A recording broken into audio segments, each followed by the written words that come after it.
Good morning, good afternoon, good evening, good night, good day to you, depending where you are in the world.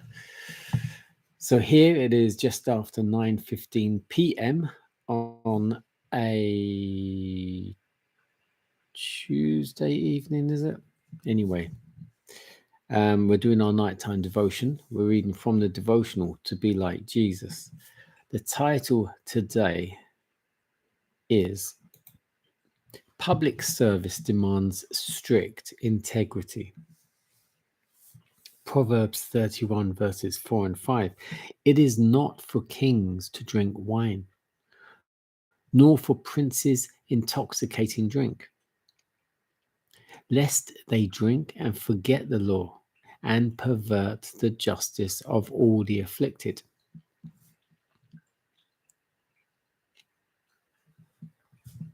Intemperate persons should not, by vote of the people, be placed in positions of trust.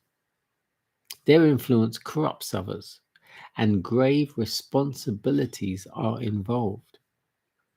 With brain and nerve narcotized by tobacco and stimulus, they make a law of their nature, and when the immediate influence is gone, there is a collapse.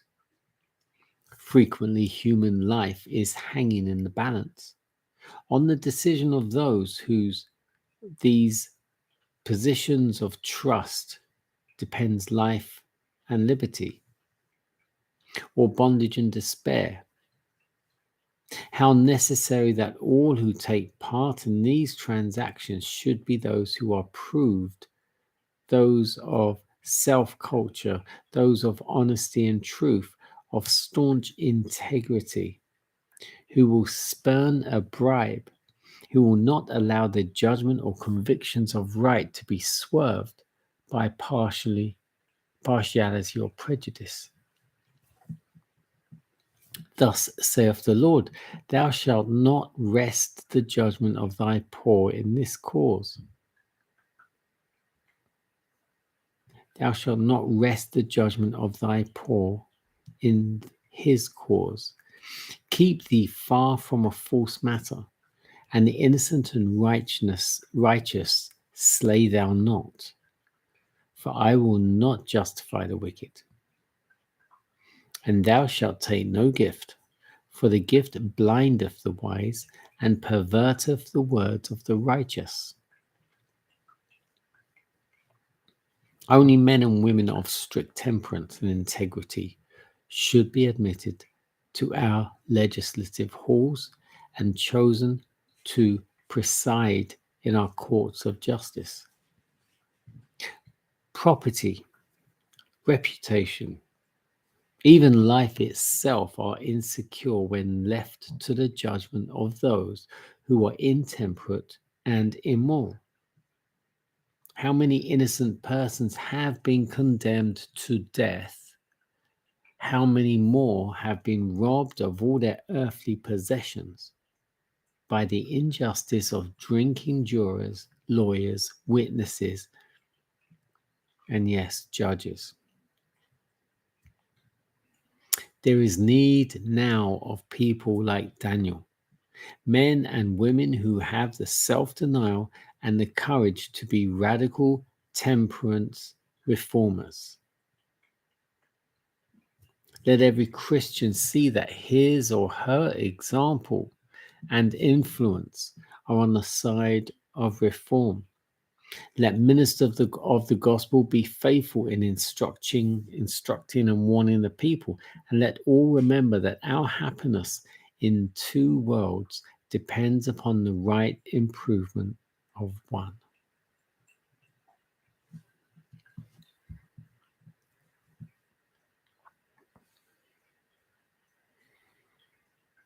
Our example and our influence need to be on the side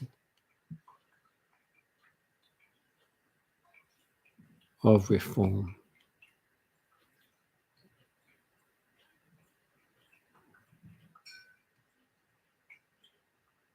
Others' lives depend on our own. Our lives should be an influence, a huge influence on others. Do we live our lives with the knowledge those around us are being influenced by us? Do we make our decisions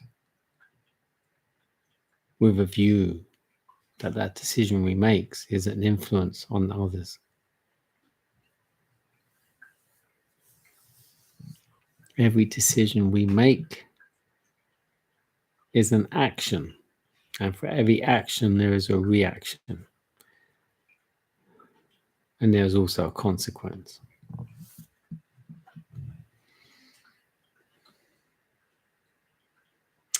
And it's funny because I was speaking to a young man today. He's 24, and he was called into a meeting by HR, Human Resources, because when he was 16, he committed a crime.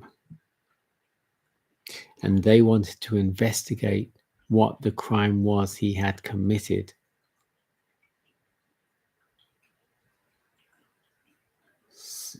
Because it came up, it was flagged up on their database or whatever for when they vet people. 8 years ago he committed, and it was a petty crime really. 8 years ago, and they still bring it up today, 8 years later, when he goes for a job.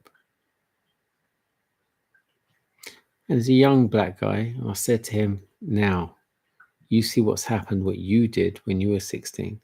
You need to go and tell those other young guys out there what's happening to you because of that one petty crime you did. That's his testimony. And our testimony needs to be the decisions we make and how we live our lives in front of those others around us, especially those who aren't Christian. Stand up. Be proud to have a father that we have, but not pride and puff up chest. Pride as in on your knees in prayer.